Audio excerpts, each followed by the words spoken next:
Hi, everyone, and welcome to our first pre-recorded pre-concert talk. We're sorry we can't do these in person. We'd rather be with you in the auditorium, being able to talk to one another, but given the COVID situation, we thought it might be a good idea to lessen the time people are in the hall and moving around in the hall. So thank you for watching and for joining us in this way. We do miss the interaction we've had with you in the past, though, and we thought maybe for the next concert, we would try encouraging you to ask us some questions. So if you take a look at the information that goes along with this pre-concert talk, we would encourage you to call or to text or email the information that's there, and we'll do our best to respond to questions. I think the deadline would be Friday, October 8th for the Classics 2 concert. Today's concert is titled New Worlds, and obviously, for any of you who've looked at the program, you can see that we're doing the New World Symphony by Dvorak, and that's the obvious way we got the title for this concert. But there are many other ways that Johannes is going to talk about why we called this concert New World. And for one, it's a whole new world for symphony orchestras, trying to figure out how to get together and have concerts in this time of a pandemic. And so as we start this pre-concert talk, I do want to thank you for going with the flow with us, for adjusting, for your wonderful gifts, for sticking with us, for your flexibility with wearing masks and little changes we've had to make along the way. We're so glad you're here, and we're so glad we're back together again to play. So Johannes, want to tell us a little bit about why you called this New Worlds? Sure. So thanks for indulging us in this new format. I mean, this is a whole new word to do a California, Michigan Zoom interview about the program. So I'm often asked, how I line up these various pieces in a concert and how they're reflective of maybe my likes or dislikes. But it's actually a committee process, right? So I usually suggest some pieces, and then there's an artistic committee that looks at it. So it's particularly hard to program, coming out of COVID, and, to some degree, we're still in it. So how is this reflective now that we're back in person to some of the themes that have been, surfacing? Well, some of the themes that have surfaced in the last 2 years, one big one is definitely racial justice and calls for equity and diversity. That is reflected. Also, there is new technology and reflecting on how we see and value live music and art in general. In our June, August, and the first September concerts, we had an overwhelming response in Holland just to being back in person and witnessing live music. So that is really awesome. Then also many musicians have struggled throughout the pandemic and learned new skills to market themselves and stay afloat. And those musicians are now happy to play together again, but some of these skills that they have learned, they will still use moving forward in order to have successful careers. So the three pieces on this first program, so the William Grant Stills Darker America, and before we dive into this more in detail, it does feature a lesser known composer who happens to be African American. It is masterful repertoire, and it deserves a rightful place in the classical music canon. Also, the publishers are now responding to this increased look for diversity, and they're publishing these pieces. They're available for rental now. And Holland Symphony will make every effort to play more of this repertoire. There are now also, to help conductors and people who program music, there are now resources available to say, hey, I want to do more by diverse composers. How do I even get access to a list of these pieces, or maybe recordings or scores?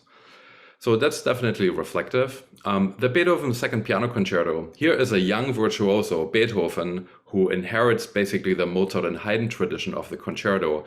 And this particular piece is super early in Beethoven's career, but how does he depart from Mozart's model to make it as a young, composer? And part of the entrepreneurial spirit that Beethoven displays is, yes, much of it is like Mozart, but also the cadenza he wrote for himself. It's much more involved. It goes all up and down the keyboard.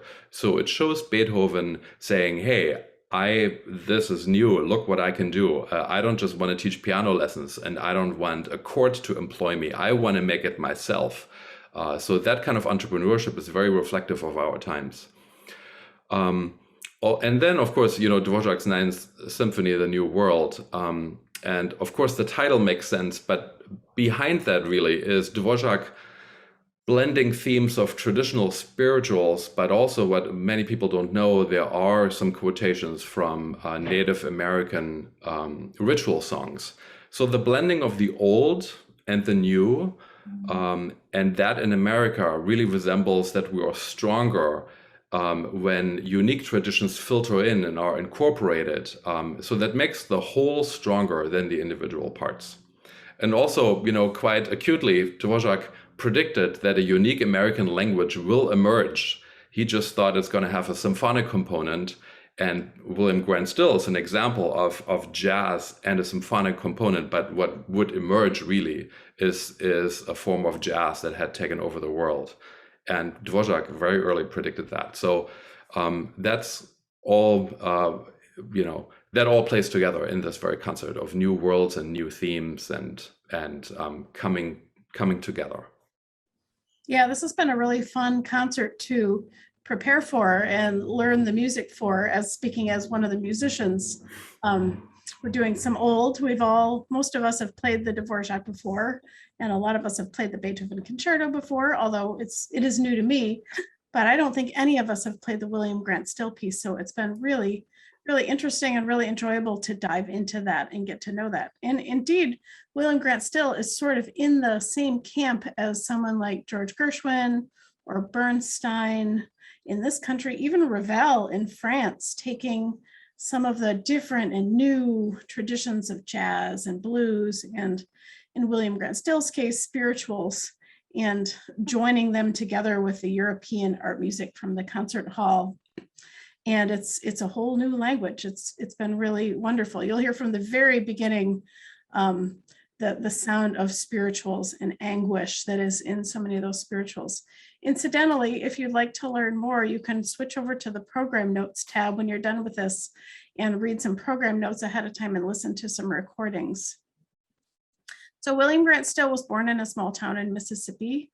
Had a lot of influence from family and parents. His grandmother sang him spirituals when he was a young child, had a stepfather who really nurtured his love for music and brought him to all kinds of concerts.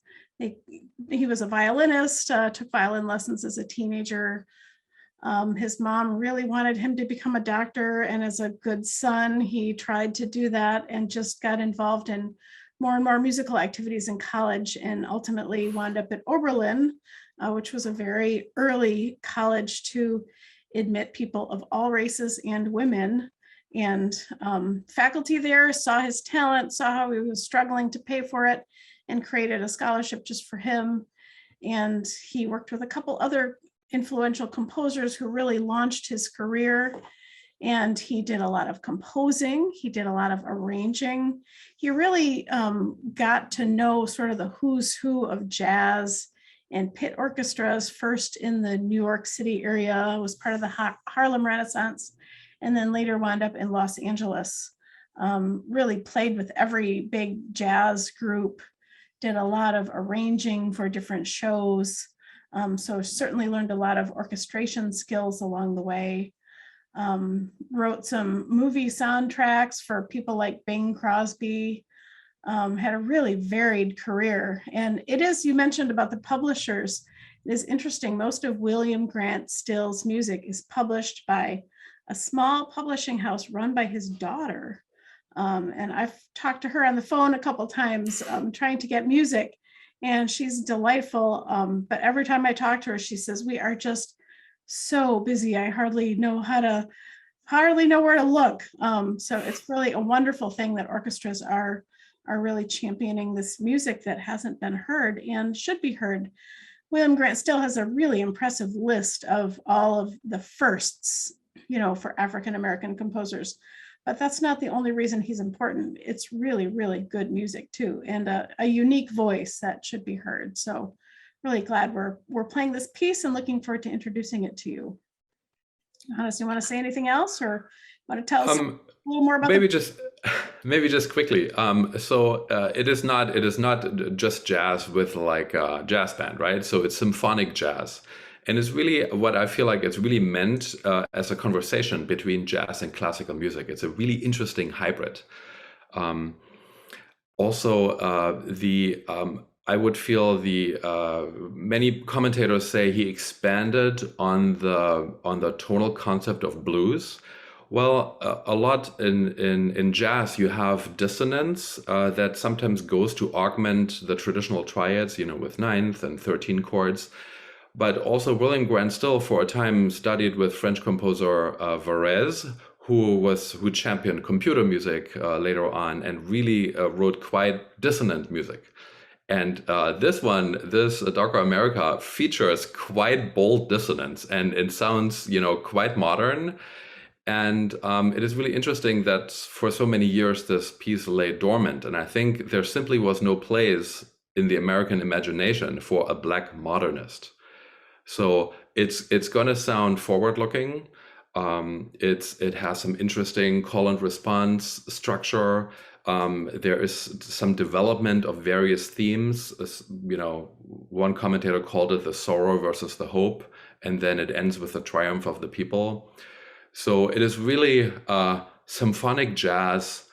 It's in some ways bilingual because it looks to the modernist era, that has some French influence, and at the same time, it's reflective of sort of a cosmopolitan feel. So it's a fascinating piece, and I'm just so glad that we get to do it. I am too. What do we need to know about Beethoven other than what you've already said?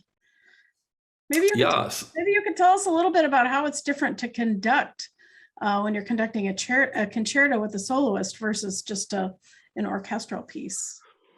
Yeah. So what's really interesting is this is also my first time conducting the second Beethoven concertos. Beethoven wrote 5 total. The most done is probably number 5, followed by number 3. 4 is a little harder, and then some people do 4. And so the first 2 you most often see when people say we're doing a complete cycle of Beethoven piano concertos. Then they will do 1 and 2. What people don't know is that the fragments of this second concerto, they actually were first developed by Beethoven when he only was 15. And so he put this piece aside for a while, then finished the first concerto, and then revisited the second and published it later. But it's actually the earlier musical idea. So it's historically very important because it's some of the first Beethoven that made it into the canon of repertoire. And the other reason why the second piano concerto by Beethoven is performed a little bit less often is because Beethoven made an unfortunate remark when advertising his third piano concerto. He said, well, I've just finished composing my third piano concerto. It's so much better than the second one. And so that was more like a salesman pitch, right? For somebody who wants to sell music and wants to invite people to a concert by himself playing it. But the fact that Beethoven really played this concerto until the later years of his life, he even reworked the cadenza, the piano showcase portion, later in his life, really is reflective that this concerto is important to him and has been important throughout his career. And I wouldn't diminish it simply because of Beethoven's comment. So back to your question, how is it different conducting concertos than solo instrumental music? This particular soloist that we have is a legend, right? Ralph Vodapak is so well known. He is a fascinating and he's a performer who has just all this electricity. But you see this older gentleman walk on stage who had a seasoned career, but it's full of sparkle and grace. And I remember when we invited him to do the first piano concerto a few years back, he commented on, wow, I did not expect this kind of orchestra in Holland. Can we continue this? Can we do all 5? So here we are on number 2. And God willing, we can probably do a cycle of all 5. But we're starting with the 2 least known concertos by Beethoven. How is it different? Well, as a conductor, I do have to match the speed, first of all. So I've asked Mr. Vodopek for his approximate metronome markings. A metronome is a device that clicks in time and gives me a clear pulse of what the speed should be. So when I walk into my first rehearsal with Holland Symphony on this piece, which is this coming Tuesday, not sure when you're seeing these notes, but we're actually recording them on the weekend prior to the concert week. It's the Tuesday before the concert. Right. So the Tuesday before the concert, when I walk into the rehearsal, I have some ideas of what the final speed is. So when I work with the orchestra, I will incorporate that. Speed can change how you articulate, how the bow will feel, how breaths are taken in the woodwind section. So it's really important to have that even before we work with the soloist. So we have about 2 rehearsals before we see Mr. Vodopek on Thursday for our initial playthrough. We kind of get used to each other. We get used to the distance, the horns are the furthest from the piano, and also instruments that react late. So I do a lot of matching of tempo, articulation, speed, sounding the same in terms of tempo. And then we work out some of the ritardandos. Do you want to take time here? Should this be louder? I work on balance.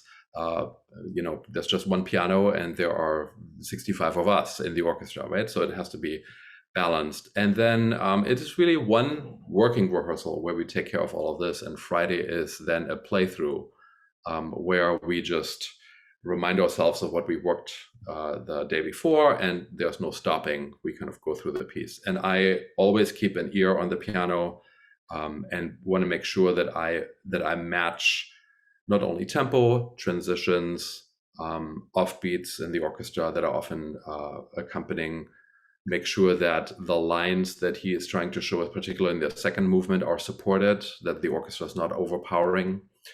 So, in classical concertos like early Beethoven, Mozart, Haydn, it is really all about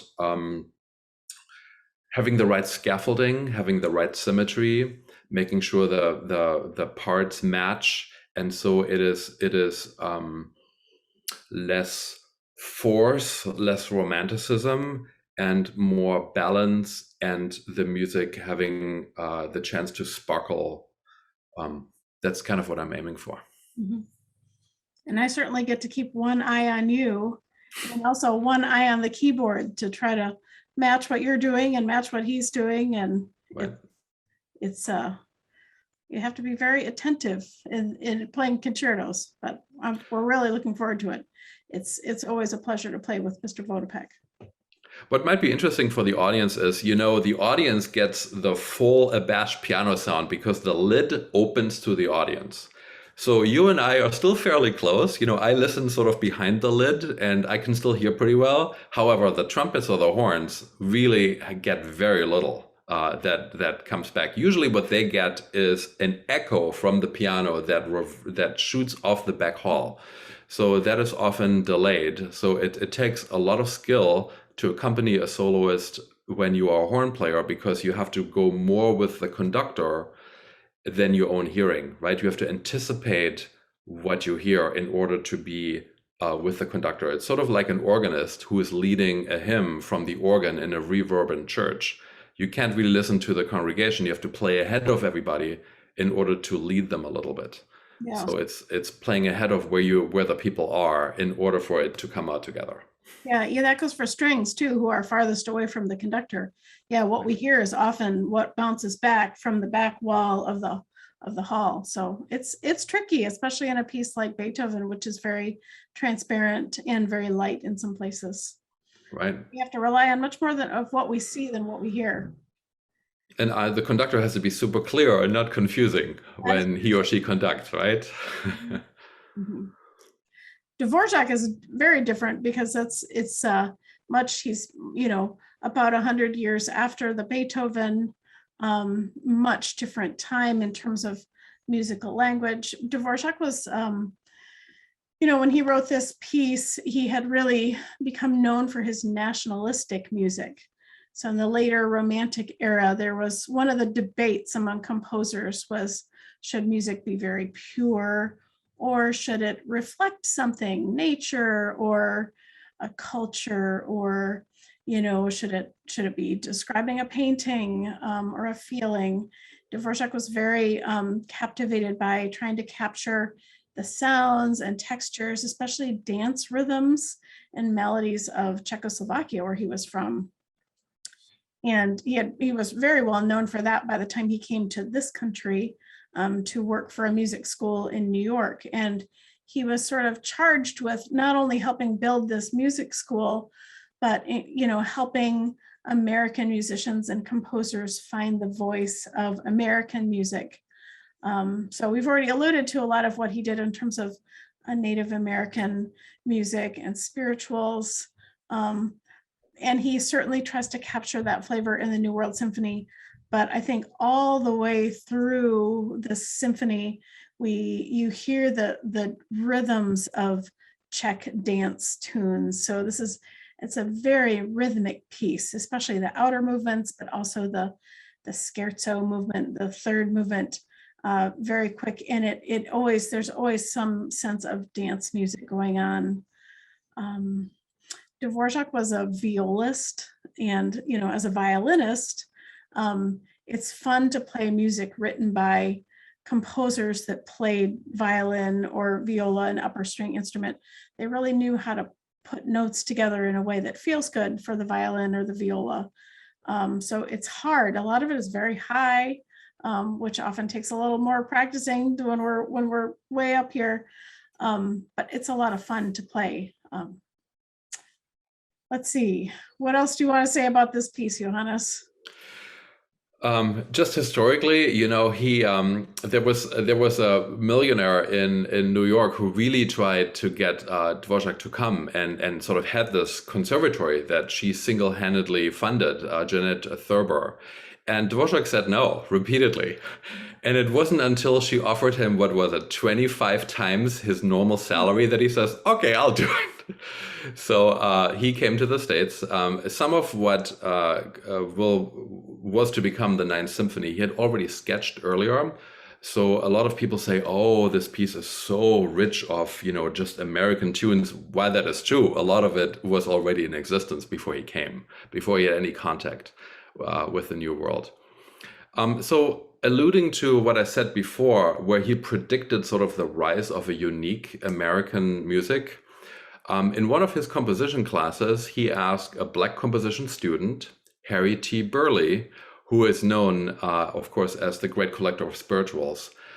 He asked Harry to sing and play him spirituals and plantation songs, and Dvorak and Burleigh later commented on Dvorak just basically saturated himself with the spirit of these old tunes. And so then Dvorak's quote that I'm just going to read to you says, "I'm convinced that the future music of this country must be founded on what are called the melodies by African Americans. In these melodies of America, I have discovered all that is needed for a great and noble school of music. American can have her own music, a fine music, growing up from her own soil and having its own special character, the natural voice of a free and great nation." So while he tried to capture that as a symphony, he was correct in his assessment of that great and noble school of music, and that would emerge, in fact, is jazz. And this is where we come full circle to the darker America that embraces, symphonic jazz. And yet when the people of Europe, when they heard the New World Symphony, they're like, well, there's nothing New World about it. It just sounds like it's written in the Bohemian forest. So everybody can hear what they want to hear.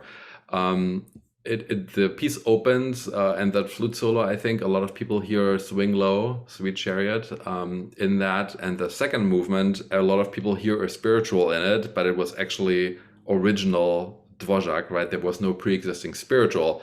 But it so much sounded like a spiritual that composers later put words with it, and it actually sort of became a new age spiritual that originated with Dvorak. So it's really interesting.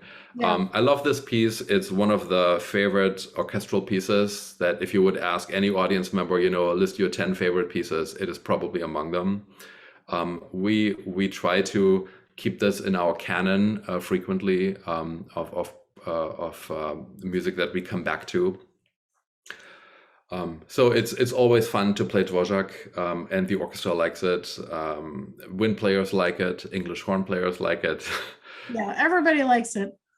I think Right. we played the complete symphony about 10 years ago, Mhm.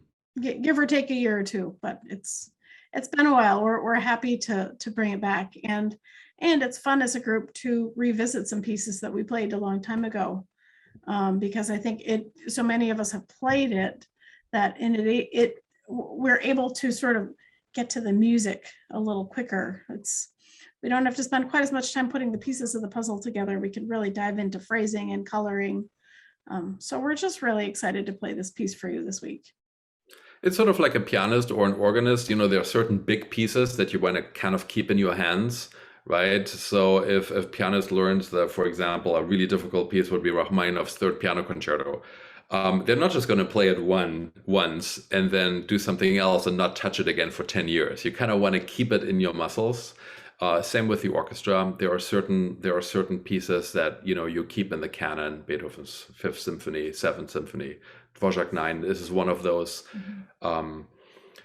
pieces that you kind of keep in the rotation. I think the big orchestras that have 40-week seasons, they probably play the symphony every year. Yeah. Yeah. Yeah.